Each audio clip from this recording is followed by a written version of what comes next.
एक अलग सुसमाचार मात्र उनके लिए जो विशुद्ध बाइबल में विश्वास करते हैं। विधि विवरण अध्याय 12 वचन 4 वचन इस प्रकार कहता है, तुम उनकी तरह अपने प्रभु की पूजा नहीं करोगे। प्रियजनों, संसार के अनुरूप होने की छाव में, इस संसार के महिमा की आकांक्षा रखते हुए, अपने प्रभु को जानबूझकर त्याग कर तुम्हें बुलाने वाले प्रभु के इकलौते पुत्र का त्याग करते हुए एक अलग सुसमाचार की ओर कौन मुड़ा है? अगर बार बार न्यायीकरण करोगे तो झूठ सच और गलत सही नहीं हो जाएगा। उनके शब्दों में, उनके वचनों में कुछ मत जोड़ो इस प्रभु वचन के विरुद्ध। कम्युनिटी बाइबल को प्रसिद्ध बनाकर प्रभु वचन को, प्रभु के सत्य वचन को निरर्थक बनाने वाले वास्तव में तुम ही हो ना। कलवारी की पहाड़ी से प्रभु पुत्र द्वारा जो परिशुद्ध मां जिन्हें अपनी बनकर मिली, उनका अनुगमन करने वाले ऐसा अवकाश जताकर प्रभु की मां को त्याग कर अमेज़न के जंगलों में पृथ्वी के मां के रूप में जिसकी आराधना की जाती है, उस पच्चा मामा को दंडवत होकर आराधना करने वाले तुम्हारे सभा के श्रेष्ठ ही तो है। हम पढ़ते हैं गलातियों के नाम पत्र अध्याय 1 वचन 7 वचन इस प्रकार कहता है, दूसरा तो है ही नहीं, किंतु कुछ लोग आप में अशांति उत्पन्न करते हैं और मसीहा का शुभ समाचार विकृत करना चाहते हैं। प्रियजनों, वास्तव में कौन है जो एक अलग, एक दूसरा सुसमाचार सुना रहा है? ये प्रभु की आज्ञाओं से स्नेह करने वाले हृदय के साथ सांसारिक सिद्धांतों द्वारा एक हुए बड़े संख्या के लोगों के सामने बिना घुटने कांपे सीधा खड़े होकर धैर्य के साथ प्रकट करते हैं। सर्वोन्नत, सर्वशक्त, सब कुछ के सृष्टिकर्ता और पालन करता एकमात्र सत्य प्रभु के अति परिशुद्ध नाम को सदा महिमा और आराधना हो। हम पढ़ते हैं गलातियों के नाम पत्र अध्याय 1 वचन 6 से 8 वचन इस प्रकार कहता है, क्रिस्त की कृपा में तुम्हें बुलाने वाले को तुम इतनी जल्दी त्याग कर एक अलग सुसमाचार की ओर जब मुड़ते हो, तब मुझे आश्चर्य होता है। वास्तव में दूसरा और कोई सुसमाचार नहीं है, लेकिन तुम्हें उपद्रव करना और क्रिस्त के सुसमाचार को दूषित करने का आग्रह करने वाले कई लोग हैं। लेकिन हमने जो तुमसे प्रीच किया है, उससे अलग कोई और सुसमाचार, चाहे हम या स्वर्ग से कोई दूत भी आकर अगर तुमसे प्रीच करता है, तो वो शापित है। जो भी प्रभु वचन से परिचित है, वो इस प्रभु वचन को जरूर जानता होगा। प्रियजनों, वर्ष 2005 से प्रभु के द्वारा भेजा हुआ ईसाया प्रवाचक जोसेफ पुन्नार ने प्रभु के राज्य का सद्वार्ता इस संसार में प्रीच किया है। आने वाले प्रभु के राज्य और इस संसार पर बरसने वाले प्रभु के प्रतिशोध के विषय में, और ये वार्ता कि प्रभु के इकलौते पुत्र चक्रवर्ती की तरह हम पर शासन करने आ रहे हैं, और सब कुछ के सृष्टिकर्ता प्रभु पिता बच्चों से मिलने के लिए आ रहे हैं। अंतिम काल में प्रकट की जाने वाली मुक्ति को प्रदान करने के लिए प्रभु के पुत्र उनके पास आ रहे हैं जो उनका अपना है। ऐसे ईसाया प्रवाचक ने हमें सत्वार्ता सुनाया। प्रियजनों, अनेकों ने इस सद्वार्ता को सुना, कई लोगों ने स्वीकार किया और बहुतों ने त्याग दिया।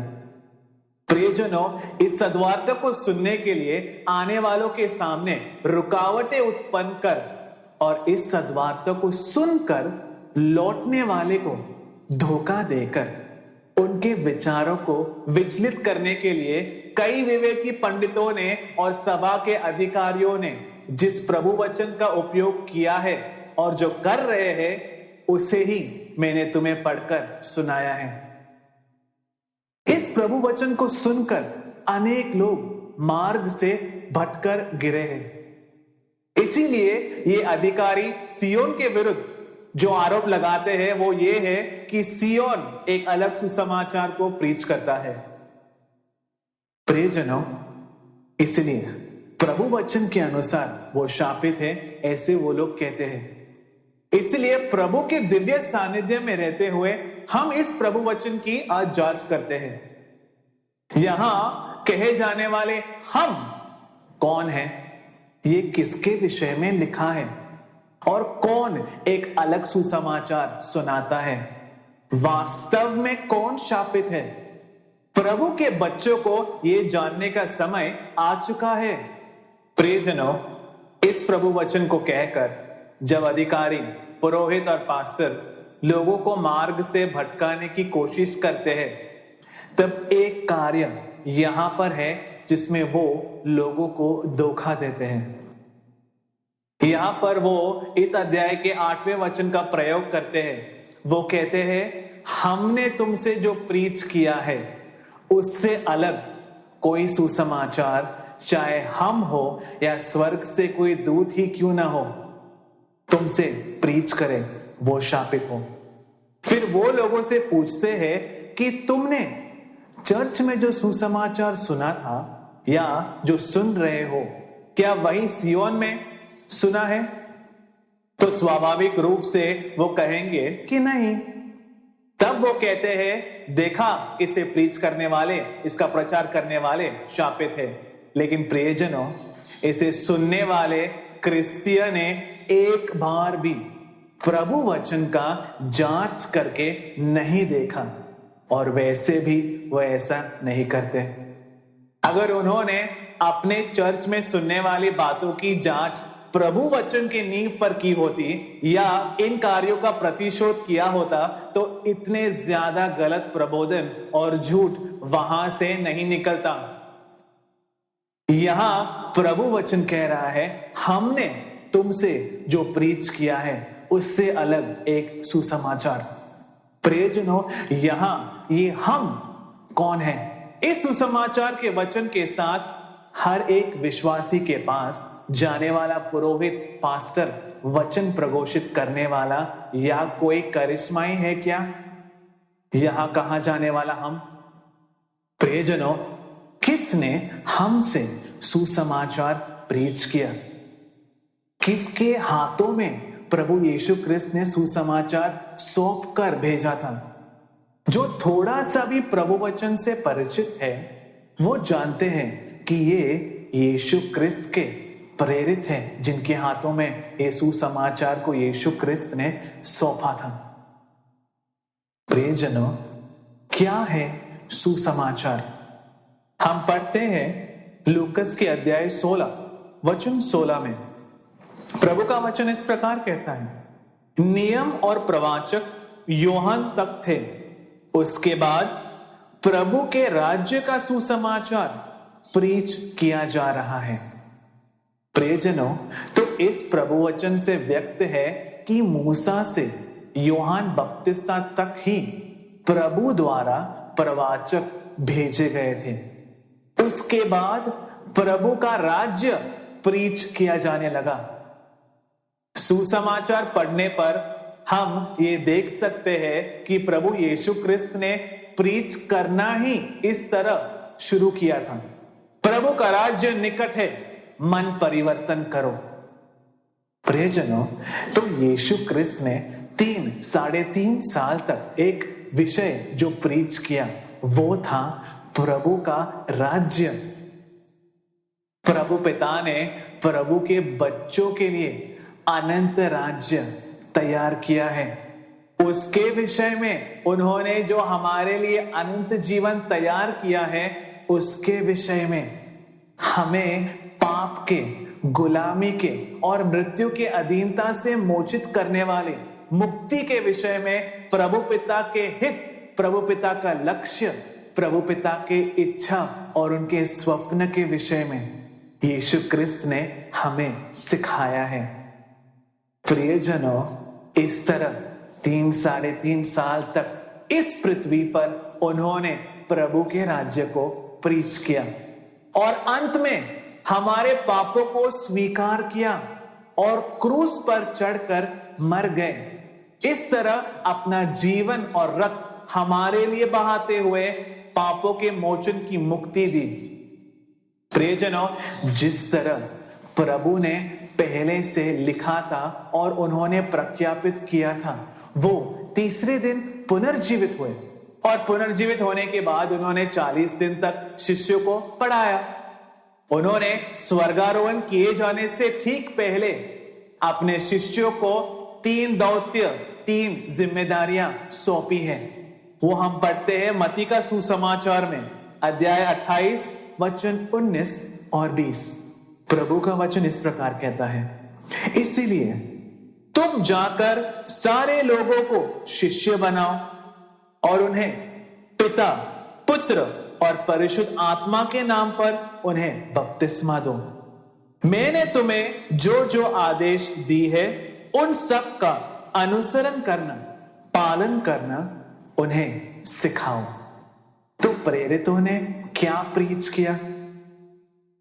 उन्होंने यीशु क्रिस्त से जो सीखा, प्रभु के परिशुद्ध आत्मा ने उन्हें उपयुक्त समय पर जो याद दिलाया, वही प्रभु के राज्य की वार्ता को ही प्रेरितों ने इस पृथ्वी पर प्रीच किया।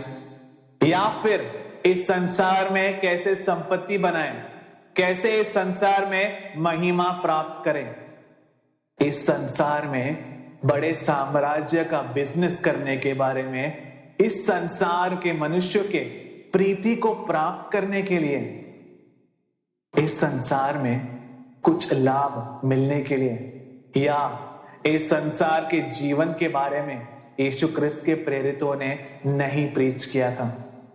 तो प्रभु ने हमें जो सुसमाचार सुनाया वो हमारे मुक्ति के लिए था, अनंत जीवन प्राप्त करने के लिए था, मृतकों को पुनरुत्थान और जीवितों को रूपांतरीकरण देने के लिए था, प्रभु का राज्य प्रभु के बच्चों को अपनाने के लिए था, प्रभु के बच्चों के लिए जो तैयार किया गया है, जिसे न तो आंखों ने देखा है और न ही कानों ने सुना है और जिसे मनुष्य के मन ने नहीं समझा है, उसे बच्चों को कैसे अपनाने के लिए, उसके लिए कैसे तैयार होने के लिए, प्रभु वचन का कैसे पालन करना है, क्या कुछ जानना है और क्या कुछ करना है, यही यीशु क्रिस्त के प्रेरितों ने संसार के विभिन्न भागों में जाकर इसे प्रीच किया था।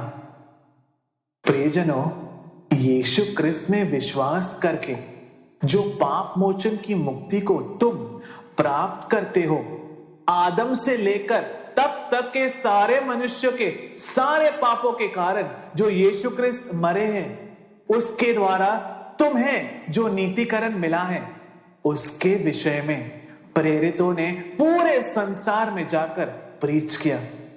मार्ग, सत्य और जीवन इकलौते मुक्तिदाता यीशु क्रिस्त है। उनमें विश्वास करने वाले और उनके दिखाए हुए मार्ग पर चलने वाले और उनका अनुसरण करने वाले को अनंत जीवन प्राप्त होगा। ये अनंत जीवन का सुसमाचार उन्होंने पूरे संसार में घूमकर सबको बताया। प्रियजनों, उन प्रेरितों के द्वारा प्रीच किया हुआ अनंत जीवन का सुसमाचार ही इस नए करार में, नए नियम में लिखा हुआ है। इस प्रभु वचन में कहे गए हम आज संसार में जीवित प्रेरितों के अनुगामी, ऐसा अवकाश करने वाले बिशप, पुरोहित, करिश्माई पास्टर या और कोई भी नहीं, बल्कि सिर्फ यीशु क्रिस्त के प्रेरित है। तो प्रेरितों के द्वारा सिखाया हुआ समाचार से, सुसमाचार से अलग संसार में सिखाए जाने वाला सुसमाचार है एक अलग या फिर एक दूसरा सुसमाचार। हमें इसकी जांच करनी है। इस संसार में कौन है जो इस पुस्तक में लिखे सत्य सुसमाचार से अलग सुसमाचार प्रघोषित करता है? कैसे आप इसका जांच करोगे? किस नींव पर इसका जांच आप करोगे? प्रियजनों, आज मनुष्यों के साथ जो सबसे बड़ी दुर्घटना है वो ये है कि जब वो प्रभु वचन सुनते हैं तो वो यह नहीं पहचान पाते कि वो प्रभु की ओर से है या नहीं। जो भी व्यक्ति प्रभु वचन कहता है वो सत्य कहता है, ऐसा सोचने वाला एक बड़ा विभाग है। या फिर जो उनके अधिकारी कहते हैं वो प्रभु से मिलने वाला सत्य प्रबोधन है, इसमें अंधे की तरफ विश्वास करने वाले इन अधिकारियों ने कईयों को अपना गुलाम बनाकर रखा है और उन्हें मार्ग से भटका दिया है। इसीलिए कोई भी सच जानने का परिश्रम आज नहीं करता। यही वास्तविकता है। तो आप प्रियजनों कैसे जांच करोगे? हम प्रभु के ग्रंथ में पढ़ते हैं, यूहन्ना का अध्याय 17 वचन 17। प्रभु का वचन इस प्रकार कहता है, आप सत्य से उनका शुद्धिकरण करें, आपका वचन ही सत्य है। प्रियजनों, किसी भी कार्य को सही या गलत ठहराने से पहले हमें जिस नींव पर जांच करनी चाहिए वो है सत्य। और सत्य क्या है? प्रभु का वचन। यीशु क्रिस्त में विश्वास करने वाले उनके पिता है इकलौते सत्य प्रभु। ये विश्वास करने वाले हर विश्वासी को जिस कार्य में विश्वास करना है वो है कि प्रभु वचन ही सत्य है। तो सत्य के विरुद्ध झूठ है। ऐसा है तो प्रभु वचन के विरुद्ध सब कुछ झूठ है। तो कोई कार्य सत्य है, सही है या सही मार्ग के द्वारा हो रहा है, उसे जांच करने का नींव क्या होगा? सत्य या प्रभु के ग्रंथ में लिखा हुआ प्रभु का वचन। प्रियजनों, और किसी भी नींव पर अगर आप जांच करने की कोशिश करोगे तो गलती हो जाएगी। तो प्रभु वचन स्पष्ट रूप से, असन्निग्ध रूप से सिखाता है कि प्रभु का वचन ही सत्य है। प्रियजनों, इसके लिए और कोई सबूत नहीं चाहिए। अदन की वाटिका में प्रभु के वचन के विरुद्ध शैतान से उत्पन्न हुआ वचन में विश्वास करने वाला मनुष्य दंडित हुआ, मृत्यु और जीर्णता के अधीन हुआ और आज भी दुख, दर्द और पीड़ित है। तो प्रभु के वचन के विरुद्ध सब कुछ झूठ है। ये प्रभु वचन के नींव पर हमें जांच करना है। हम पढ़ते हैं इसाया का ग्रंथ अध्याय 55 वचन 8 और 9। प्रभु का वचन इस प्रकार कहता है, प्रभु कहते हैं, मेरे विचार तुम्हारे जैसे नहीं हैं और तुम्हारा मार्ग भी मेरे जैसे नहीं है।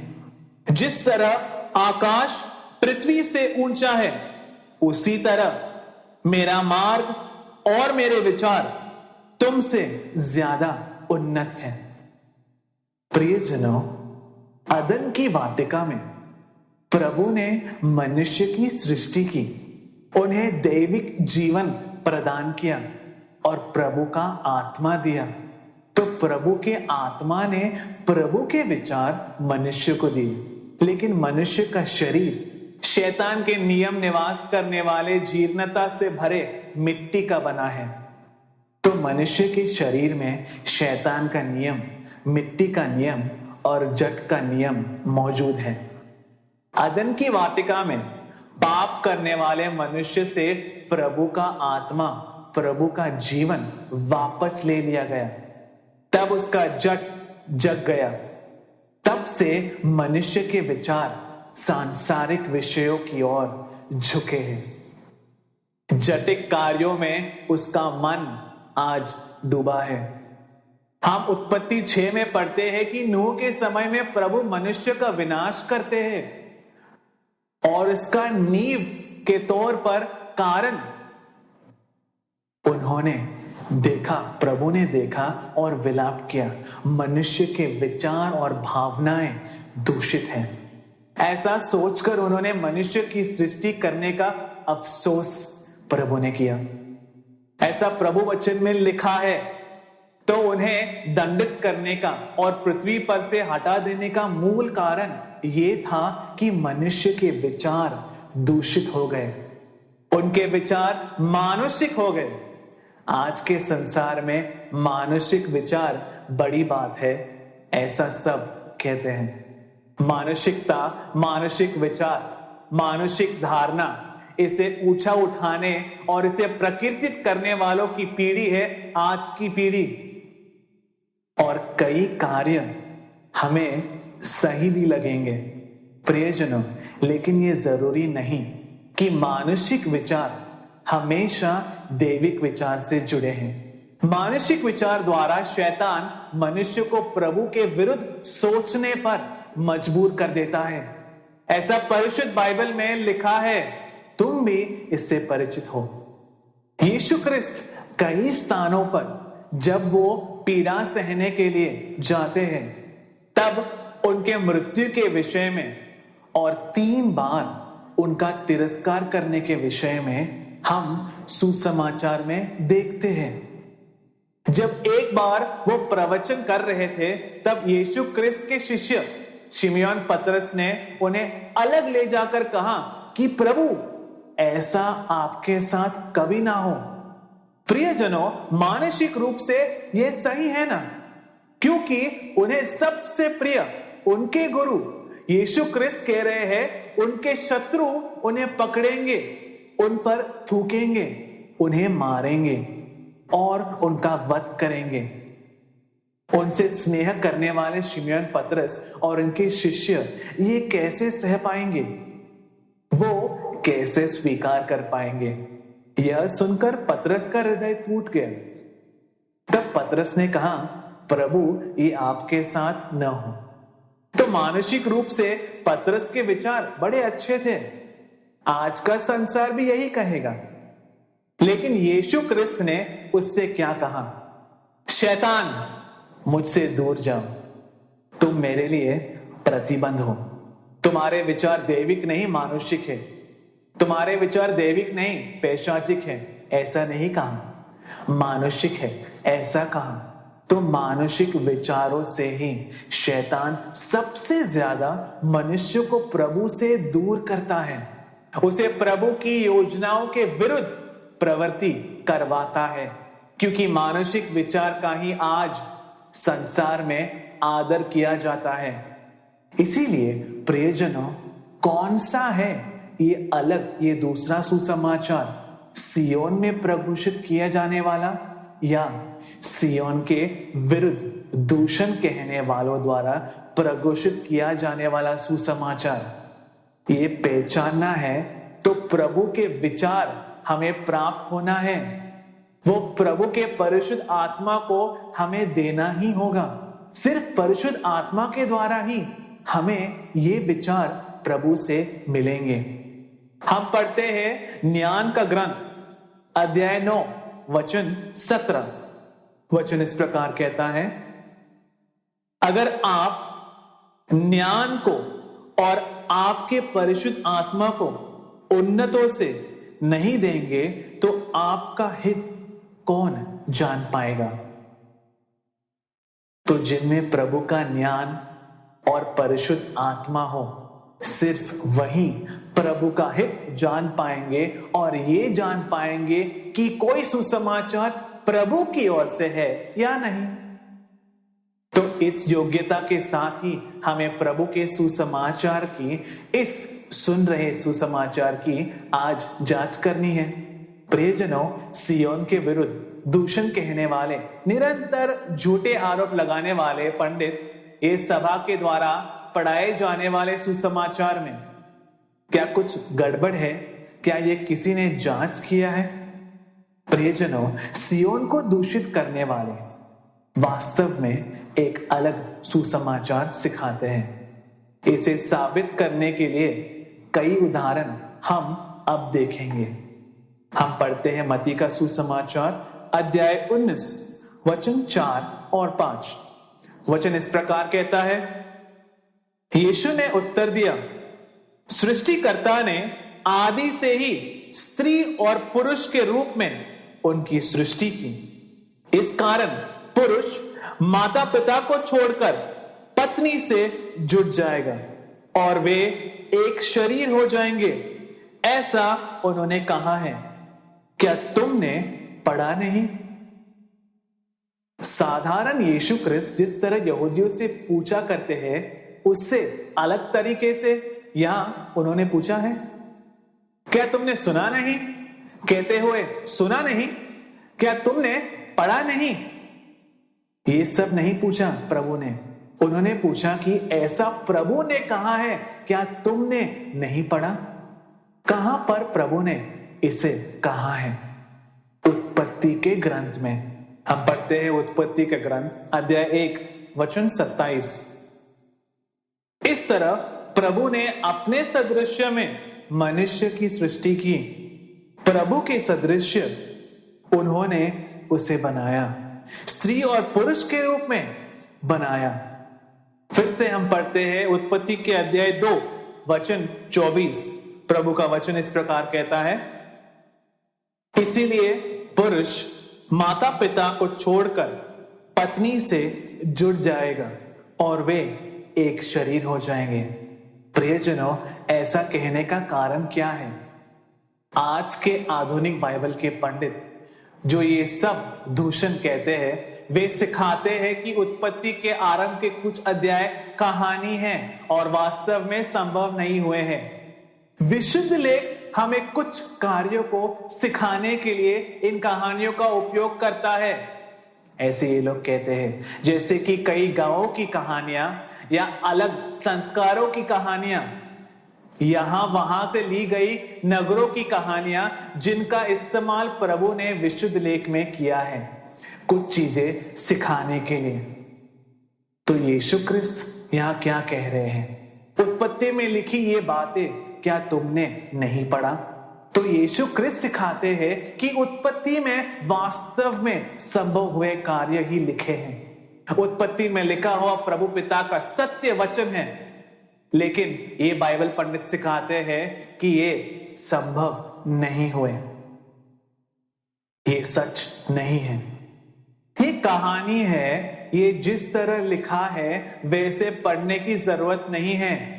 ये आज बाइबल के पंडित सिखाते हैं, तो कौन फिर एक अलग दूसरा सुसमाचार सिखाता है?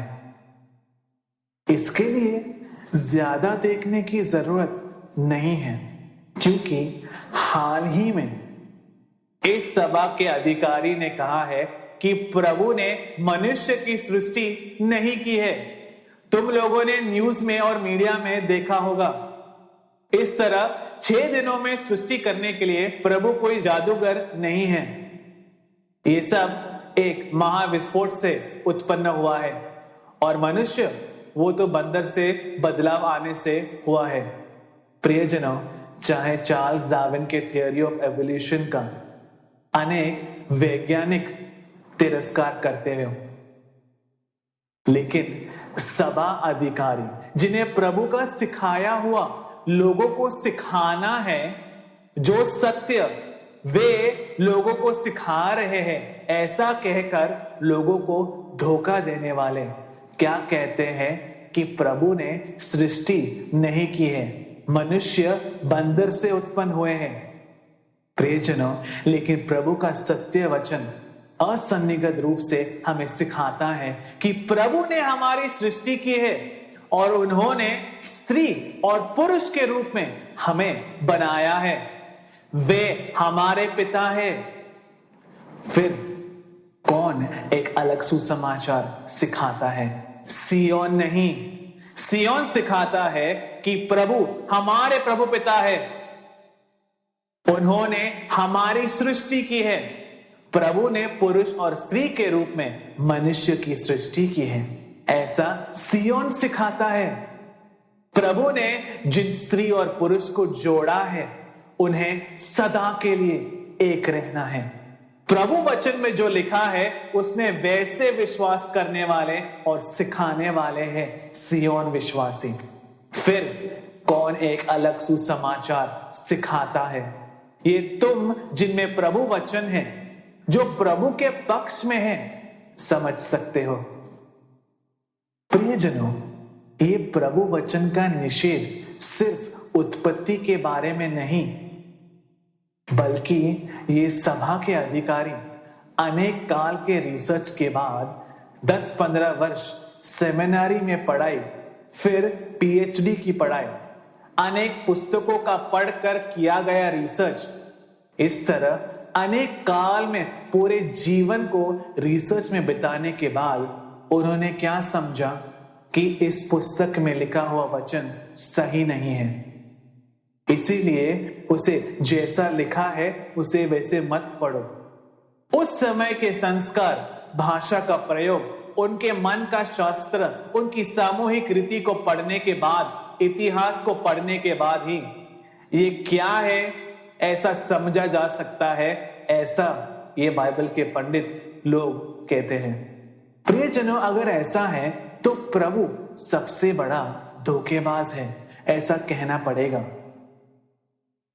प्रियजनों, प्रभु के वचन में जो लिखा है उसे समझने के लिए पुस्तक के बाहर के कार्यों को अगर समझना होता तो क्या वो उन कार्यों को भी इस पुस्तक में नहीं जोड़ सकते थे? इन सब कार्यों को अलग रखने वाले प्रभु को क्या हमें धोखेबाज नहीं कहना पड़ेगा? लेकिन प्रभु धोखेबाज नहीं है, वो सत्यवान है। उनके हर एक वचन सत्य है। वे स्नेह निधि पिता है।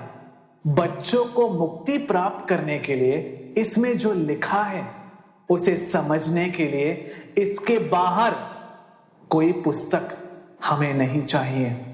अगर जरूरत है ये कहोगे तो प्रभु धोखेबाज है, ये कहना पड़ेगा। प्रियजनों, प्रभु धोखेबाज नहीं है। प्रियजनों, यह कई सारे विशुद्ध लेख के वचनों की व्याख्याएं दे देकर आज के मुख्य सभाओं के क्रिस्तीय पंडितों ने उसे प्रभु के वचन को निरर्थक बना दिया। फिर कौन अलग सुसमाचार सिखा रहा है? हम पढ़ते हैं निर्गमन के ग्रंथ में अध्याय 14 वचन 21 से 29 तक। प्रभु का वचन इस प्रकार कहता है, मूसा ने समुद्र की ओर हाथ फैलाया और प्रभु ने पूरी रात एक सुशक्त पूर्व दिशा की हवा को भेजा और समुद्र को पीछे कर दिया। समुद्र सूख गया, पानी विभाजित हो गया। इज़राइल के लोग समुद्र के बीच सूखी मिट्टी पर चलने लगे। उनकी बाईं और दाईं ओर पानी दीवार की तरह स्थिर रहा।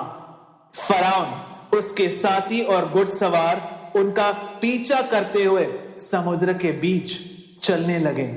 तब प्रभु ने मूसा को कहा, अपना हाथ समुद्र की ओर फैलाओ, पानी वापस लौटकर मिस्र के लोगों, उनके घोड़ों को और हाथियों को डुबा दे।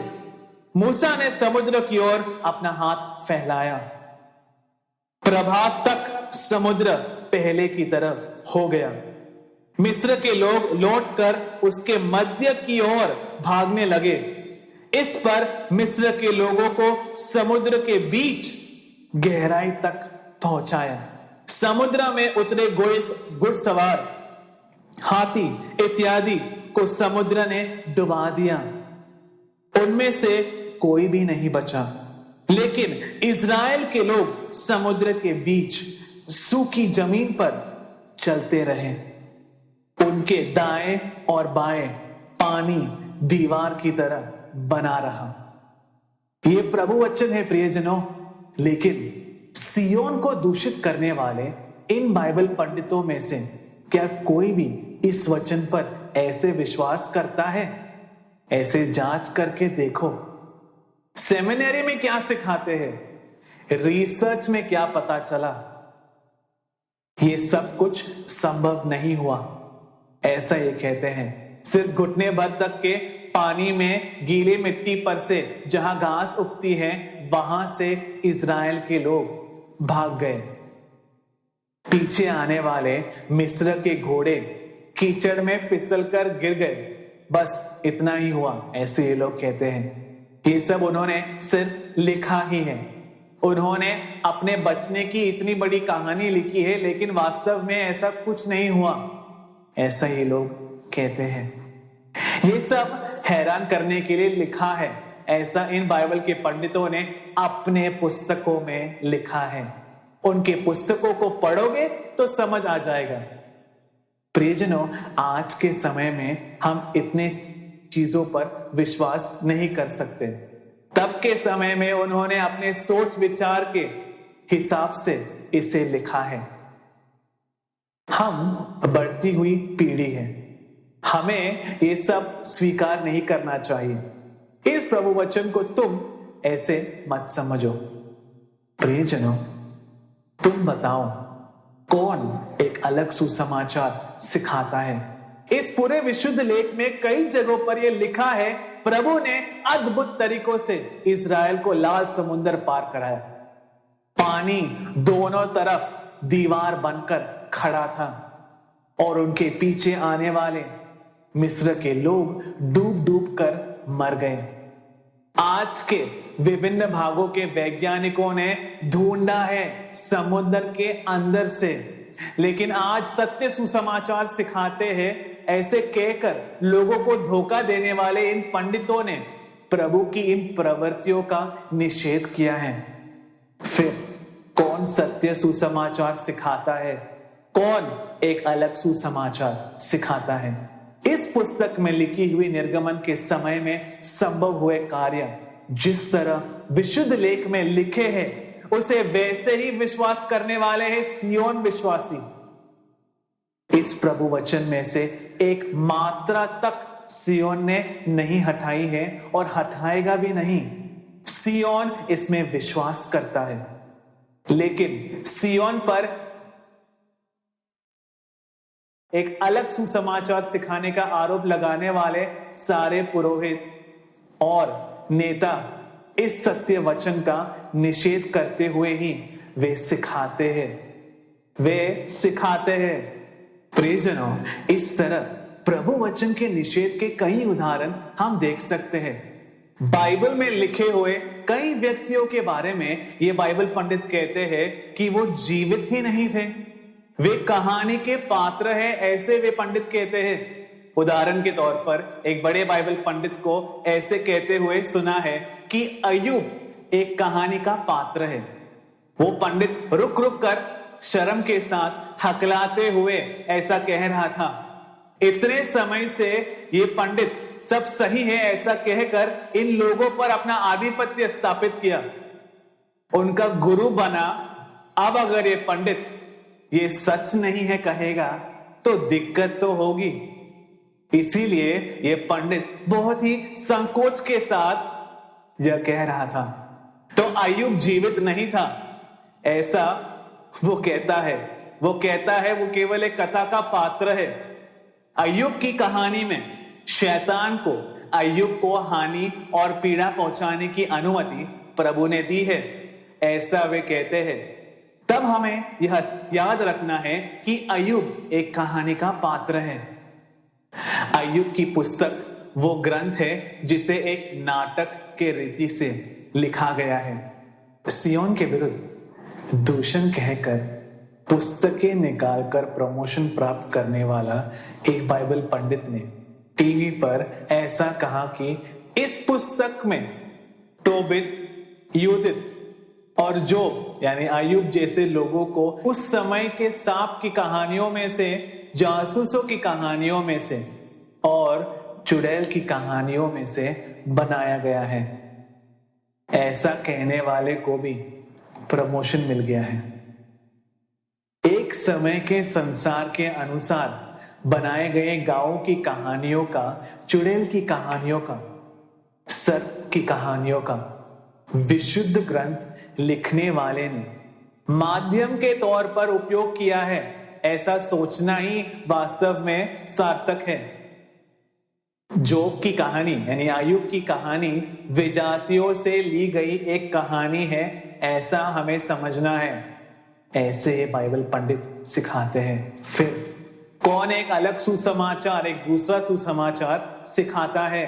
विशुद्ध लेख क्या सिखाता है? अय्यूब नामक एक व्यक्ति जीवित था। कई सबूत प्रभु के ग्रंथ में ही हैं। हम पढ़ते हैं याकूब का ग्रंथ, याकूब का पत्र अध्याय 5 वचन 11। वचन इस प्रकार कहता है, ये देखो पीड़ा सहने वालों को हम भाग्यशाली मानते हैं। अय्यूब के दीर्घ सहन के बारे में तुमने सुना है। प्रभु ने अंत में उसके साथ क्या किया और वे कितने दया और करुणा रखते हैं, ये तुम जानते हो। प्रियजनों, अय्यूब के दीर्घ सहन के बारे में तुमने सुना है। तो अय्यूब के पुस्तकों को लिखने वाले प्रभु की परिशुद्ध आत्मा प्रेरित याकूब के द्वारा इसका परामर्श देने वाले परिशुद्ध आत्मा झूठ कह रहे हैं। क्या ऐसा ये बाइबल पंडित सिखाते हैं? किस में सत्य की आत्मा है? इसका निषेध करने वाले या इसमें विश्वास करने वाले? अय्यूब नामक व्यक्ति ने सहन के द्वारा शैतान को अधीन किया और प्रभु का मित्र बना और इस तरह प्रशंसा का पात्र बन गया, ऐसा सियोन ने सिखाया है। अय्यूब नामक व्यक्ति ने प्रभु को विजयी बनाया, शैतान को अधीन किया और इस तरह प्रभु का मित्र बनने वाला वास्तव में इस भूमि पर जिया एक व्यक्ति ही था। दोबारा हम पढ़ते हैं एहजिकेल का ग्रंथ अध्याय 14 वचन 14।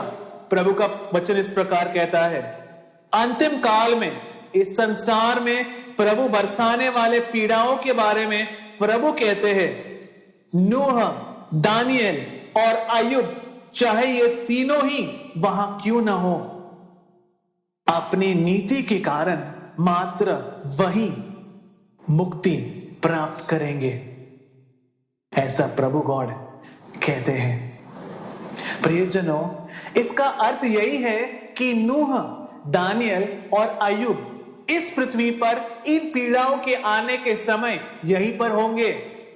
जब वो इस पृथ्वी पर होंगे तब उनका परिवार होगा, उनकी पत्नियां और बच्चे हो सकते हैं, उनके माता पिता हो सकते हैं, उनके मित्र और संबंधी होंगे। लेकिन प्रभु क्या कह रहे हैं? उनकी नीति के कारण मात्र वे ही मुक्ति प्राप्त करेंगे। किस चीज से मुक्ति प्राप्त करेंगे? इस संसार पर बरसने वाले प्रभु के दंड से। अगर ऐसा है तो अय्यूब एक जीवित व्यक्ति था, स्वयं प्रभु क्या बार बार इसका साक्ष्य नहीं दे रहे हैं? लेकिन क्रिस्तीय पंडित क्या सिखाते हैं? अय्यूब एक कहानी का पात्र है। अब तुम ही निर्णय लो, कौन एक अलग सुसमाचार सिखाता है? प्रियजनों, इस तरह इस विशुद्ध लेख में बताए गए अनेक व्यक्तियों का ये बाइबल पंडित तिरस्कार करते हैं। इस तरह तिरस्कृत एक प्रधान व्यक्ति है योना नबी। इस पुस्तक में हम नबी योना का लेख पढ़ते हैं। इस पुस्तक के विषय में एक व्याख्या सभा के पंडितों ने लिखी है। वह प्रभु वचन के पहेली को तुमने देखा होगा। वहां इस तरह लिखा है कि योना नबी ने निनिवे में जाकर प्रीच किया, इसका कोई सबूत नहीं है। इसलिए प्रभु के लिए इस तरह की जो व्याख्याएं इन बाइबल पंडितों ने प्रभु वचन की पहेली लिखी है, वे आप कृपया न पढ़ें, क्योंकि इन बाइबल पंडितों की व्याख्याओं में जो लिखा है वो उसके बाद के प्रभु वचन को निरर्थक बना देता है। प्रियजनों, लेकिन पूरे विशुद्ध लेख में योना नबी के द्वारा निनिवे में जाकर प्रीच करने का साक्ष्य दिया गया है। हम तोबित के ग्रंथ में तोबित अपने पुत्र से कहता है, बेटा तोबियास, तुम यहां से चले जाओ, क्योंकि जैसा योना नबी ने कहा है वैसा आवश्यक ही होगा। इस तरह तोबियास की मृत्यु से पहले उसका प्रवचन पूरा होते हुए निनेवे के नष्ट होने की खबर को पढ़कर तोबियास को प्रभु को धन्यवाद देते हुए हम तोबित के ग्रंथ में पढ़ते हैं। इन सब से ऊपर प्रभु यीशु क्रिस्त का एक साक्ष्य है। हम पढ़ते हैं मत्ती का सुसमाचार अध्याय 12 वचन 41। प्रभु का वचन इस प्रकार कहता है, निनेवे के निवासी न्याय के दिन इस पीढ़ी के साथ उठ खड़े होंगे और उन पर दोष लगाएंगे, क्योंकि योना के प्रसंग को सुनकर उन्होंने अनुताप किया था, लेकिन ये देखो यहां योना से बड़ा है। तो यीशु क्रिस्त ने क्या प्रस्थापित किया कि नबी योना का प्रसंग सुनकर निनेवे के निवासियों ने अनुताप किया। प्रियजनों, प्रभु का पुत्र जो स्वयं प्रभु है, उसने साक्ष्य दिया है कि योना नामक एक व्यक्ति मौजूद था। वो निनेवे में भेजा गया था। उसने वहां जाकर प्रीच किया और उसका प्रसंग सुनकर निनेवे के निवासियों ने अनुताप किया था। इसीलिए आज योना में तक विश्वास न करने वाले इस पीढ़ी का, इन बाइबल पंडितों का किससे न्याय करवाएंगे? यीशु क्रिस्त ने यहां कहा है, निनेवे के निवासियों से। इन बाइबल पंडितों ने जिनके बारे में पापी दुष्ट ऐसा कहा था, वो निनेवे के लोग ही इस पीढ़ी के बाइबल पंडितों का न्याय करेंगे। ये प्रभु का एक चुनौती भी है। तो यीशु क्रिस्त साक्ष्य देते हैं कि योना नबी था। बाइबल पंडित कहते हैं कि योना नबी नहीं था। आप किसका कहना सत्य है? प्रभु का कहना सत्य है या बाइबल पंडितों का कहना? अगर प्रभु का कहना सत्य है तो जो सुसमाचार ये बाइबल पंडित सुनाते हैं वही है एक दूसरा सुसमाचार। प्रियजनों, अगर हम आज के सभा के प्रवृत्तियों की जांच करें जो सियोन के विरुद्ध दूषण कहते हैं, तो ये पहचान पाएंगे कि वे विश्वासियों से कुछ कार्य करवाते हैं। उदाहरण के तौर पर हम पढ़ते हैं विधि विवरण अध्याय 12 वचन 4, व्यवस्था विवरण अध्याय 12 वचन 4। प्रभु का वचन इस प्रकार कहता है, अपने प्रभु गॉड की आराधना करने में तुम अन्य लोगों का अनुकरण नकल मत करो। प्रियजनों, तो प्रभु की आराधना करने में, प्रभु को महिमान्वित करने में दूसरों का अनुकरण, उनका नकल मत करो। ये प्रभु का एक आज्ञा है। हम विधि विवरण को त्याग नहीं सकते, इस पुस्तक को त्याग नहीं सकते, क्योंकि प्रभु के प्रेरितों ने इसे नहीं हटाया। प्रभु यीशु क्रिस्त ने भी इसे नहीं हटाया, क्योंकि हटाने का अधिकार उन्हें भी नहीं है, प्रभु के पुत्र को तक नहीं है। तो ये मनुष्य कैसे हटा सकते हैं?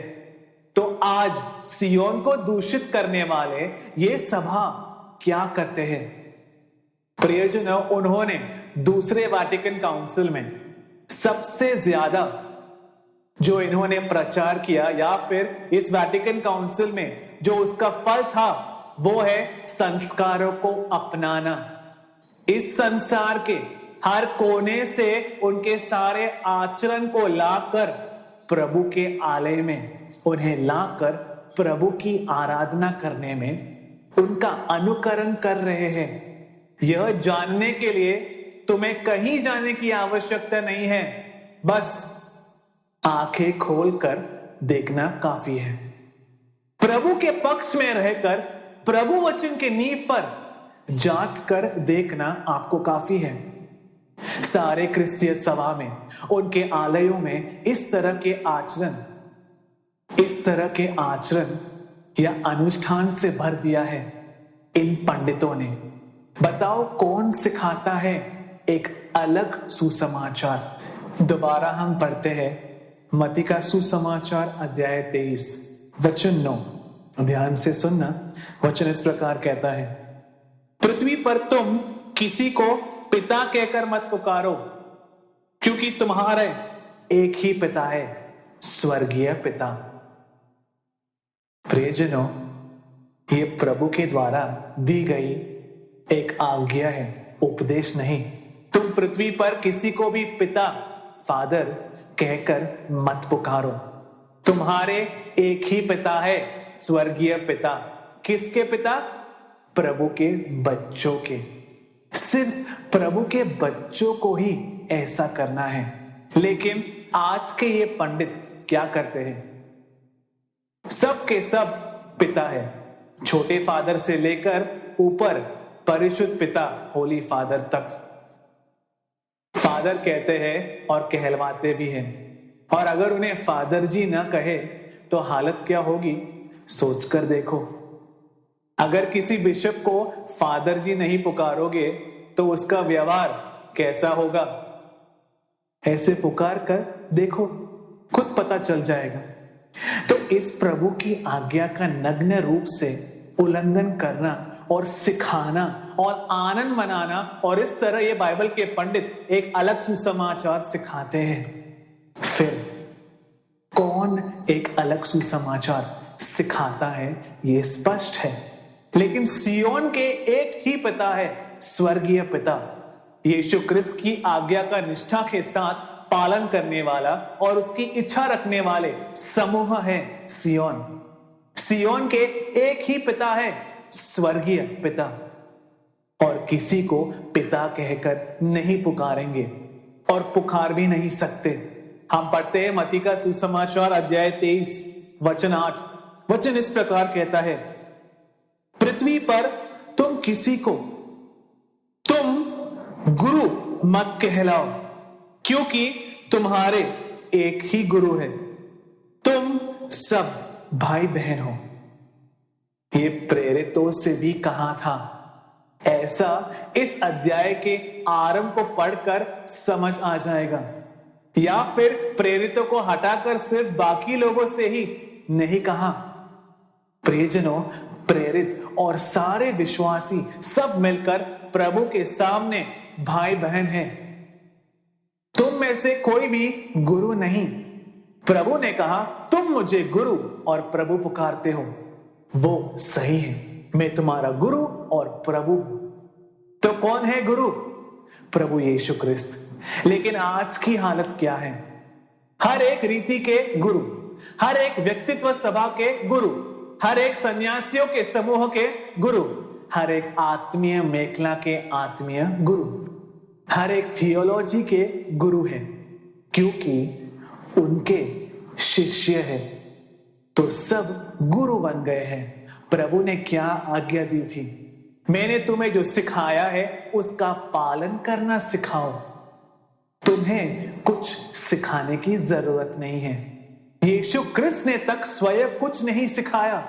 उन्होंने कहा है कि मैं अपने आप से कुछ नहीं सिखा सकता। मेरे पिता जो कहते हैं उसके सिवा मैं कुछ नहीं सिखाता। प्रियजनों, प्रभु के पुत्र जिनमें ज्ञान की निधि समाई है, अगर उन्होंने ऐसा कहा है तो मात्र कीड़े के समान पाप हुए दुष्टता में रहने वाले और जीर्णता के अधीन मनुष्य कैसे गुरु बन सकते हैं? ये सब गुरु बन गए हैं, पढ़ाने वाले बन गए। फिर कौन एक अलग, कौन एक दूसरा समाचार सिखाता है? सियोन नहीं, सियोन का एक ही गुरु है, यीशु क्रिस्त। एक ही गुरु है, प्रभु का एकलौते पुत्र। ये सारे वचन एकमात्र सच्चे प्रभु पिता से आए हैं, ऐसा पक्का यकीन रखता है सियोन। चाहे नबी द्वारा कहा हो, ज्ञान द्वारा कहा हो, यीशु क्रिस्त द्वारा कहा हो या प्रेरितों द्वारा कहा गया हो, सारे वचन एकमात्र सच्चे प्रभु पिता से उत्पन्न हुए हैं और वही यथार्थ गुरु है, ऐसा सियोन सिखाता है। फिर कौन एक अलग सुसमाचार सिखा रहा है? हम पढ़ते हैं योहान का सुसमाचार अध्याय 3 वचन 5। प्रभु का वचन इस प्रकार कहता है, यीशु ने उत्तर दिया, मैं तुमसे सत्य सत्य कहता हूं, अगर जल और आत्मा से बपतिस्मा नहीं लोगे तो कोई भी प्रभु के राज्य में प्रवेश नहीं करेगा। जल और आत्मा का स्नान ही है बपतिस्मा ऐसा खुद वही सिखाते हैं, लेकिन आज सभा और ये पुरोहित क्या सिखाते हैं? मुक्ति प्राप्त करने के लिए बपतिस्मा स्वीकार करने की आवश्यकता नहीं है। बपतिस्मा स्वीकार न करने वाला भी मुक्ति प्राप्त करेगा, ऐसे आज के सभा सिखाते हैं। प्रियजनों, यीशु क्रिस्त कहता है कि अगर तुम्हें प्रभु के राज्य में प्रवेश करना है तो तुम्हें जल और आत्मा से जन्म लेना होगा। अगर तुम जल और आत्मा से नहीं जन्म लेते हो तो तुम प्रवेश नहीं करोगे। लेकिन ये लोग कहते हैं कि इसकी जरूरत नहीं। तो किसका कहना सही है? यीशु क्रिस्त के वचनों में विश्वास करने वालों को ही तो क्रिस्तीय कहते हैं। अगर ऐसा है तो इसके विरुद्ध सिखाने वाले बाइबल पंडित झूठ बोल रहे हैं। फिर कौन एक अलग, कौन एक दूसरा सुसमाचार सिखा रहा है? प्रियजनों, इससे भी ज्यादा गंभीर प्रभु वचन के निषेध किए गए हैं। हम पढ़ते हैं निर्गमन का ग्रंथ अध्याय 20 वचन 1 से 5। ध्यान से सुनना। वचन इस प्रकार कहता है, प्रभु ने ये वचन कहे हैं, मैं तुम्हारा प्रभु गॉड हूं जो तुम्हें गुलामी के भवन से मिस्र से बाहर लाया है। मेरे सिवा तुम्हारा और कोई प्रभु न हो। ऊपर आकाश में, नीचे पृथ्वी पर और पृथ्वी के नीचे के जल में से किसी की भी मूर्ति तुम मत बनाओ। ये आज्ञा प्रभु के बच्चों के लिए है, दूसरों के लिए नहीं है। क्रिस्तीय विश्वासियों के लिए प्रभु क्या आज्ञा है कि तुम कोई मूर्ति मत बनाओ, न उनके सामने दंडवत हो और न ही उनकी आराधना करो। क्या यीशु क्रिस्त ने इस प्रभु की आज्ञा को बदला है? क्या प्रेरितों ने इस आज्ञा को बदला है? उन्होंने प्रभु के बारे में संसार में जहां कहीं भी प्रीच किया है, क्या वहां मूर्ति बनाने को कभी कहा है? प्रियजनों, तो मूर्ति बनाने का सुसमाचार किसका है?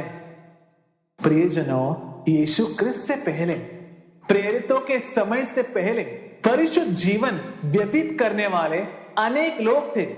हेनोक और एलिया जैसे लोग थे जो बिना मृत्यु के ही स्वर्ग ले जाए गए।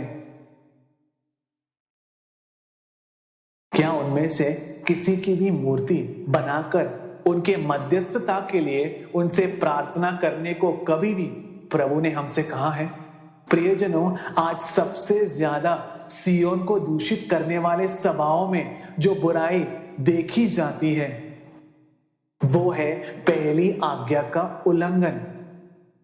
उन्हें तो पता भी नहीं है कि वो पहली आज्ञा का उल्लंघन कर रहे हैं। सिर्फ उल्लंघन करते ही नहीं बल्कि उल्लंघन करना सिखाते भी हैं और उसमें गर्व भी करते हैं।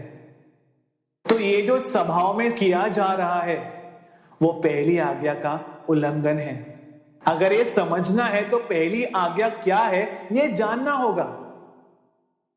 किसके द्वारा पहली आज्ञा का उल्लंघन करने की साध्यता है, ऐसे प्रभु ने पुस्तक में लिखा है। पहले वो ढूंढना होगा। पहली आज्ञा का उल्लंघन करने की कई साध्यता प्रभु ने इस पुस्तक में कही है, मूसा द्वारा कहा है और उसकी उसी तरह अनुसरण करने के लिए यीशु क्रिस्त ने भी कहा है। उन्होंने बदला नहीं इसे, उनमें से कुछ भी प्रभु ने नहीं हटाया। तो पहली आज्ञा के उल्लंघन करने के अनेक साध्यताओं को प्रभु ने पहले से ही देखा है। इसीलिए उन्हें नियम के द्वारा प्रभु ने प्रतिबंध लगाया कि बच्चों ऐसा मत करो, वैसा मत करो, उसका अनुकरण मत करो। तो क्या हुआ? इन मार्गों को पूरा खोल दिया। इन बाइबल के पंडितों ने इसकी व्याख्या दे देकर इन्हें नष्ट कर दिया। इस तरह अब पहली आज्ञा का कठोर रूप से उल्लंघन किया जा रहा है। प्रभु के बच्चों को जो प्रतिज्ञा दी है, यीशु क्रिस्त ने हमें जो प्रतिज्ञा दी है वो है अनंत जीवन। अनंत जीवन की आज्ञा है पहली आज्ञा। जो पहली आज्ञा का पालन नहीं करेगा वो कभी भी अनंत जीवन प्राप्त नहीं करेगा।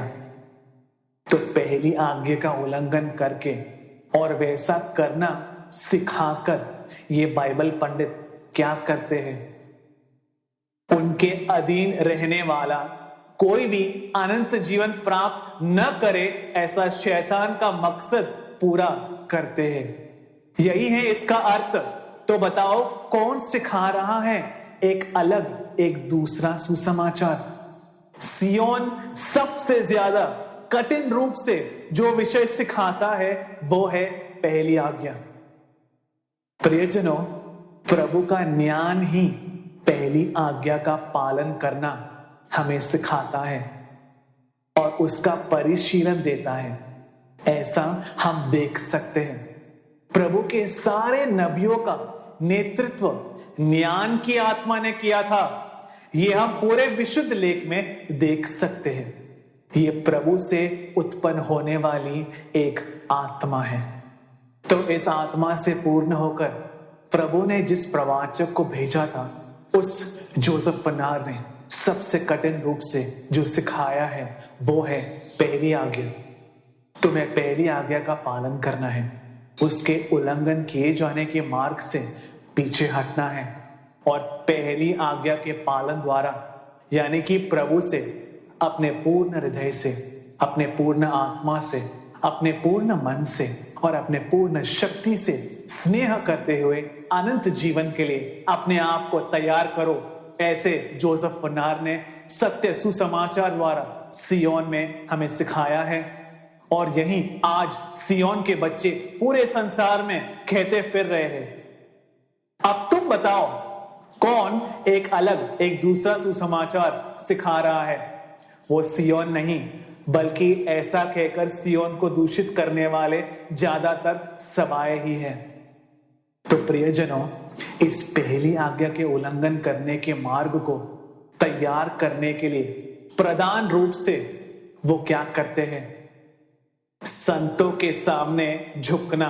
वो कहते हैं हम संतों की आराधना नहीं करते। फिर उनकी मूर्तियां क्यों बनाई हैं? वहां फूल क्यों रखते हो? धूप क्यों चढ़ाते हो? उन्हें अपने ऊपर क्यों ढोते हैं? उन पर तेल चढ़ाकर क्यों चूमते हैं? इन सब प्रतिक्रियाओं की आवश्यकता क्या है? सेबास्टियन को मार दिया था ऐसा लोग सोचते हैं और उस अस्त्र का मार्ग और उसकी मूर्ति बनाकर सबसे बड़ी पहली आज्ञा का उल्लंघन करते हैं ये सभाएं। तो वो सब ऐसा क्यों करते हैं? उनके अंदर से प्रभु के आत्मा बहुत पहले ही वापस ले लिया गया है। इसीलिए क्योंकि जिसमें प्रभु की आत्मा है ऐसा कोई भी पहली आज्ञा का उल्लंघन नहीं कर सकता। किसी भी मूर्ति के सामने जाकर दंडवत नहीं हो सकता, चाहे वो किसी संत का हो या किसी का भी हो। क्या प्रभु ने इनमें से किसी को भी मध्यस्थ के रूप में दिया है? लोग यहां क्यों जाते हैं? यीशु क्रिस्त के त्योहार से कहीं ज्यादा लोग आज बड़े संतोष के साथ इन संतों के उत्सव को जाते हैं। यीशु क्रिस्त से ज्यादा संतों के उत्सव के बारे में ये लोग सोचते हैं। वो संतों के पास क्यों जाते हैं? अपना काम करवाने, इस संसार के कार्यों को मुमकिन करने के लिए। खुजली हटाने, बच्चों को वीजा चाहिए, IELTS पास करना है, वहां सिटीजनशिप मिलनी है, घर बनाना है, बेटी की शादी करवानी है, उद्योग में मुनाफा चाहिए, परीक्षा में पास होना है। इस तरह के संसार के जीवन की आवश्यकताओं के लिए ही तो क्रिस्तीय संतों के पास आ जाते हैं। कोई भी इससे इनकार नहीं कर सकता। क्या इनमें से किसी को भी प्रभु ने मध्यस्थ के रूप में दिया है? मैं सिर्फ जो माता पिता है उनसे ये बात पूछता हूं। मैं ऐसा मानता हूं कि तुम अपने बच्चों से प्यार करते हो। तुम जिससे सबसे ज्यादा प्यार करते हो, तुम्हारे उस बेटे या बेटी को कुछ पैसों की जरूरत है स्कूल में फीस देने के लिए। वो तुम जो उसके माता पिता हो, बिना तुमसे कहे पड़ोसी से कहकर, अगर पड़ोसी तुमसे कहे कि बच्चे को फीस देने के लिए थोड़े पैसे चाहिए, आप उसे दे दो, तो तुम्हें कैसा लगेगा? दुख होगा, गुस्सा आएगा। ऐसा क्यों है कि क्रिस्तीय ऐसा करते समय प्रभु के बारे में नहीं सोचते? तुमसे प्यार करने वाले तुम्हारे अपने पिता है प्रभु। जिसको ये बोध होगा वो किसके पास मध्यस्थ के लिए नहीं जाएगा। यीशु क्रिस्त ने क्या कहा है? मैं तुम्हारे लिए प्रार्थना करूंगा, ऐसे नहीं कहा। यीशु क्रिस्त ने कहा तुम स्वयं पिता से मांगो, वो तुमसे स्नेह करते हैं। हमें एक मध्यस्थ मिला है, यीशु क्रिस्त। हम पढ़ते हैं तीमुथियों के नाम पहला पत्र अध्याय 2 वचन 5, क्योंकि एक ही प्रभु है, प्रभु और मनुष्य के बीच एक ही मध्यस्थ है, मनुष्य बने यीशु क्रिस्त। क्या तुम ये विश्वास करते हो कि प्रभु का वचन सत्य है? इसका प्रधान कारण यह है, आज की पीढ़ी को क्या हुआ है, इन पंडितों ने उन्हें कैसा बना दिया है। प्रभु वचन से ज्यादा मनुष्य के शब्दों को मूल्य देने वाले बन गए हैं। प्रभु वचन को कोई मूल्य नहीं देते। प्रभु वचन सत्य है, कई लोग तो इसमें विश्वास ही नहीं कर सकते। हम सोचते हैं कि यह प्रभु का वचन है, लेकिन वास्तव में इसमें विश्वास नहीं करते। यह सत्य है, इसमें कई लोग विश्वास नहीं कर पा रहे हैं। कुछ लोग कहते हैं कि यह प्रभु वचन है, लेकिन वास्तव में उसमें विश्वास नहीं कर पाते। इसमें विश्वास करते तो प्रभु वचन क्या कहता है? एक ही मध्यस्थ है, प्रभु यीशु क्रिस्त, वो भी सिर्फ कृपा के मध्यस्थ। तो हमारे लिए और किसी मध्यस्थ को नहीं रखा है। प्रियजनों, अगर ऐसा है तो इन मध्यस्थ संतों को महिमान्वित कर, इनकी मूर्तियों को बनाकर बिजनेस चलाने वाले कौन सा सुसमाचार सिखा रहे हैं? ये प्रेरितों के द्वारा सिखाया हुआ सत्य सुसमाचार है या एक अलग सुसमाचार है? इसका उत्तर बहुत स्पष्ट है। सियोन में कई मध्यस्थ नहीं हैं। सियोन में स्वर्गीय पिता को मेरे पिता पुकार कर प्रभु के सानिध्य में प्रार्थना करने वाले प्रभु के बच्चे हैं। प्रियजनों, इसीलिए सियोन एक अलग सुसमाचार नहीं सुनाता। और अगर ये जानना है कि सियोन में क्या सिखाया जाता है तो उसे सुनना होगा। दूषण कहने वाले किसी ने भी वास्तव में ये सुना भी नहीं है कि सियोन में क्या सिखाया जाता है। किसी का भी न्याय करने से पहले वो क्या कह रहा है, इसे सुनना है। ये तो तुम्हारे ही नियम में लिखा है। यहां से विश्वास त्याग कर कुछ लोगों की बातें सुनकर या सद्वार्ता में क्या कह रहे हैं उसे न समझने वाले कुछ लोगों की बातें सुनकर कुछ अजीब विचारों के अनुसार कहे जाने वाले घमंड है ये आरोप। प्रियजनों, ये क्या है जानना है तो आकर सुनना होगा। कैसे सुनना है? प्रभु ने कहा है कि तुम पास आकर ध्यान से सुनो। तुम कैसे सुनते हो इस पर ध्यान दो। और प्रियजनों, इसका जवाब योहान के सुसमाचार में ही है। यीशु क्रिस्त कहता है, बिना मेरे पिता के आकर्षित किए कोई भी मेरे पास नहीं आ सकता।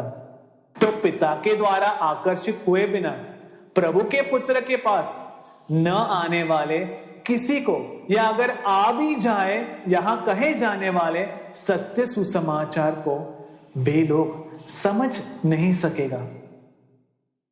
प्रियजनों, इस तरह अनेक लौट कर गए। वो बाहर जाकर कुछ अजीब विचार कहते हैं और उसे सुनकर ये बाइबल पंडित उछलने लगते हैं। और यहां से बाहर जाने वाले दो प्रकार के लोग हैं, एक जो पाप नहीं त्याग सकता, दूसरा संसार के सुख और स्नेह को जो त्याग नहीं सकते। और जो बाहर जाते हैं उन्हें इसका न्यायीकरण भी तो देना है। इसीलिए बाहर जाकर सियोन में प्रघोषित किए जाने वाले सद्वार्ता को दूषित करते हैं। इस तरह दूषित करने वाले अपने बदले को लेने के लिए करने वाली प्रवृत्तियों को पकड़ते हुए और उनसे मिलने वाले झूठ को स्वीकार करते हुए अपने दूषण कहने की परंपरा को बनाए रखते हैं। प्रियजनों, सुसमाचार पढ़कर देखो, वहां यीशु क्रिस्त ने सत्य के वचन प्रीच किए हैं। कितने लोगों ने विश्वास किया यीशु क्रिस्त पर। जिन्हें ये लगा कि ये सही है, उन्होंने भी विश्वास नहीं किया। इसका कारण क्या है वो प्रभु हमें बताते हैं। प्रभु जिसे भेजते हैं उसमें विश्वास न करना और उसके द्वारा कही गई प्रभु की बातों पर विश्वास न करना है। प्रियजनों, इसके दो प्रधान कारण हैं। पहला, पाप नहीं त्याग पाना या अनुताप न कर पाना। यहां सद्वार्ता के दूत यशायाह प्रवाचक ने पाप के बारे में अच्छे से सिखाया है, क्योंकि परिशुद्ध आत्मा 3 कार्यों के बारे में सिखाते हैं, पाप, नीति और न्याय का दिन। तो जब पाप के बारे में सिखाते हैं तब अब तक जो कुछ पढ़ा था वो गलत है। जब ये बोध वचन के द्वारा मिलता है तो उसे त्यागने का मन न रखने वाले इस सुसमाचार को स्वीकार नहीं करेंगे, वो दूषण कहेंगे। यही 2000 वर्ष पहले भी हुआ था। अब दूसरा कारण, स्वयं महिमा त्याग नहीं सकते। प्रभु ने कहा, हे पिता, मैंने आपके वचन उन्हें दिए, लेकिन संसार ने उनसे बैर किया है। तो एक बात सत्य है, पक्का है कि अगर तुमने सत्य वचन को स्वीकार किया है तो संसार तुमसे बैर करेगा। यानी कि संसार में जो महिमा है, महिमापूर्ण स्थान है, वो सब तुम में इस वचन के नाम पर नष्ट हो जाएगा। तो स्वयं महिमा, परस्पर महिमा और इस संसार का स्थान जो त्याग नहीं सकते, वो इन सत्य वचन को स्वीकार कभी नहीं कर पाएंगे। इस तरह बाहर जाने वाले और दूषण कहने वालों के शब्द सुनकर ही ये बुरे आरोप लगाने वाले सियोन के विरुद्ध आज दूषण कहते हैं। प्रियजनों, प्रभु के सामने ऐसे लोगों का कोई मूल्य नहीं है। प्रियजनों, प्रभु का वचन असन्निग्ध रूप से हमें सिखाता है। हम पढ़ते हैं प्रकाशना का पुस्तक अध्याय 22 वचन 18 और 19। प्रभु का वचन इस प्रकार कहता है, इस पुस्तक के वचनों को सुनने वाले सबको मैं साक्ष्य देता हूं, अगर कोई इन वचनों में कुछ जोड़े तो इस पुस्तक में अंकित की गई महामारियां प्रभु उस पर भेजेंगे। अगर इस पुस्तक के प्रवचन में से कोई भी कुछ निकाल दे तो इस पुस्तक में बताए गए विशुद्ध नगर और जीवन के वृक्ष में से उसका भाग प्रभु निकाल देंगे। प्रियजनों, लेकिन उन पर शासन करने वाला एक अलग आत्मा है। इसे साबित करते हुए इंडिया में CBCI ने एक बाइबल निकाली है, कम्युनिटी बाइबल। अन्य धर्मों के श्लोक और शब्दों को जोड़कर क्रिस्तीय अधिकारी सत्य सुसमाचार सिखाते हैं, ऐसा अवकाश जताने वाले सभा के अधिपतियों द्वारा निकाली गई बाइबल है। प्रियजनों, ये प्रभु वचन की किए जाने वाली सबसे बड़ी निंदा है। प्रियजनों, क्या इस बाइबल को निकालने वाली सभा ही है सत्य सुसमाचार सिखाने वाली सभा? आप जांच करके देखो, यही एक अलग सुसमाचार सिखाते हैं। इसे जानने के लिए और किसी सबूत की आवश्यकता नहीं है। हिंदुओं के पुराणों और उपनिषदों को जोड़कर एक नई बाइबल दिखाई दे रही है। कैथोलिक चर्च के अंगीकरण को प्राप्त करने वाले इस बाइबल में साड़ी पहने मरियम दिखाई पड़ रही है। भगवत गीता की गीतांजलियों से लेकर मीराबाई और कृष्णा के गीतों को जोड़कर कम्युनिटी बाइबल में क्रिस्तीय पश्चातल की भी व्याख्याएं की गई है। वर्ष 1990 में मुंबई में मिले क्रिस्तीय पंडितों के सम्मेलन ने ही इस तरह के भारतीयता को दर्शाते हुए बाइबल को निकालने का निर्णय किया। प्रियजनों, अन्य धर्मों से वचन लेकर व्याख्याएं की जाने वाली बाइबल इतिहास में ये पहली बाइबल बाहर आई है। इन टेक्स्ट को बाइबल या बाइबल की व्याख्याएं किए जाने के लिए जब उपयोग किया जाता है, तब बड़े स्पष्ट रूप से इसके क्रिस्तीय पश्चातल को देखते हुए ही लिया गया है।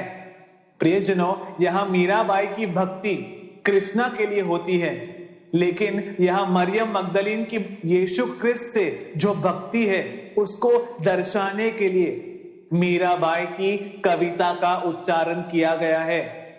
प्रियजनों, और क्रिस्तीय पश्चातल के अनुसार ही इसकी व्याख्याएं दी गई है। इस बाइबल में दिखाए गए कथा के पात्र को उनके वस्त्र तक भारतीय शैली में है। प्रियजनों, सभाओं से निरंतर उठने वाले अभिषिक्त कहलाए जाने वालों के व्यभिचार के शर्मनाक खबरें, जमीन हड़पने की खबरें, अधिकार का गलत उपयोग करने वाले की खबरें, और इस संसार में जो शैतान का है, जब वो उसमें महिमा को खोजते हैं और उसके लिए बोलते भी हैं, तब एक अलग आत्मा कहां है या किस सभा में शासन कर रहा है, ये जिसमें प्रभु के आत्मा के अभिषेक या एक स्पर्श तक हो या एक चिंगारी तक हो, उसे यह समझ आ जाएगा। ये कैसे होगा? सुसमाचार प्रघोषित करने वाले और बाइबल पंडित वे तो बहुत बिजी है ना। कई लोगों को और उनके प्रवृत्तियों को ढकने के लिए चादर जो बनानी है उन्हें। प्रियजनों, बाकी कई लोग सभा के मलिनताएं, बुराई और प्रभु वचन का निषेध करने वालों और उनके प्रवृत्तियों का व्हाइट वॉश करके सफेदी पुताई सफेद बनाने के लिए और मिलावट का व्यापार करने में वे लोग व्यस्त है। प्रियजनों, इनके लिए क्या प्रभु वचन और क्या सुसमाचार? यही व्यक्ति सिर्फ सत्य वचन प्रघोषित करने वाले प्रभु के सद्वार्ता को, प्रभु द्वारा भेजे हुए को और सियोन में प्रघोषित किए जाने वाले अनंत जीवन की वार्ता को एक अलग सुसमाचार कहकर इसका परिहास करते हैं और इसे दूषित करते हैं। तो अगर प्रभु के पक्ष में रहकर सोचोगे तो तुम्हें स्पष्ट रूप से समझ आ जाएगा। प्रियजनों, प्रभु का वचन हमें साक्ष्य देता है। हम पढ़ते हैं यूहन्ना का नाम पहला पत्र अध्याय 5 वचन 19। प्रभु का वचन इस प्रकार कहता है, हम प्रभु से है और पूरा संसार दुष्ट की शक्ति के जाल में है, ये हम जानते हैं। तो अंतिम काल में शैतान की शक्ति सबसे ज्यादा आधिपत्य रखती है। तो वो समय है जब अंतक्रिस्त का आत्मा पूरे संसार को अधीन कर उस पर शासन करता है। प्रियजनों, इस समय प्रभु और उनके राज्य का साक्ष्य देने वाले और उसके लिए मेहनत जिन्हें करनी चाहिए वो है क्रिस्तीय। लेकिन सिय्योन एक अलग सुसमाचार सुनाता है। ऐसे कहकर दूषण कहने वालों की प्रवृत्तियों पर आप गौर करो। मेडिकल कॉलेज चलाना, कोई और इंडस्ट्रीज चलाना और नीचे स्तर के मैरिज ब्यूरो तक चला रहे हैं, सुसमाचार सिखाते हैं ऐसे कहने वाले। क्या यीशु क्रिस्त ने शिष्यों को यह सिखाने को कहा था? क्या यीशु क्रिस्त ने इस संसार के राज्य के लिए मेहनत करना शिष्यों को सिखाने को कहा था? मेरे प्रिय भाइयों और बहनों, प्रभु के राज्य के लिए परिश्रम करना, प्रभु के राज्य के लिए मनुष्य को पकड़ने वाला बनाना, इन कार्यों के लिए प्रभु के पुत्र ने उन्हें अधिकार दिया था। अगर वो इस संसार के राज्य के लिए शैतान के लिए परिश्रम करेंगे और फिर प्रभु के सामने जाकर प्रतिफल मांगेंगे, तो प्रभु उन्हें क्या देंगे? हर एक को उनकी प्रवृत्तियों के अनुसार प्रतिफल देने वाले, जिन्होंने प्रेरितों को और उनके बाद आने वालों को ये सौंपा था, वो प्रभु के पुत्र इस संसार पर न्याय करने वाले एम्परर इमैनुएल आ चुके हैं। ये उनके आत्मा द्वारा इस संसार पर इन अभिषिक्त होने का ढोंग करने वालों पर न्याय किए जाने का आरंभ हो चुका है। क्योंकि उन्होंने कहा है कि मैंने तुमसे जो वचन कहा है वो न्याय के दिन तुम्हारा न्याय करेंगे। तो एक अलग आत्मा किस सभा में है, ये अगर आंखें खोल ले तो सब देख पाएंगे। तो प्रियजनों, प्रभु वचन के नींव पर जब प्रभु के पक्ष में रहकर जांच की या इस तरह जांच करने का किसी का मन हो, तो वो व्यक्ति जान पाएगा कि सिय्योन, यह एम्परर इमैनुएल एक अलग सुसमाचार नहीं सिखाता है। प्रियजनों, इन आरोपों को लगाने वाले और दूषण कहने वाले व्यक्तियों में और उनके सभाओं में वास्तव में एक अलग सुसमाचार, एक दूसरा सुसमाचार प्रघोषित किया जा रहा है।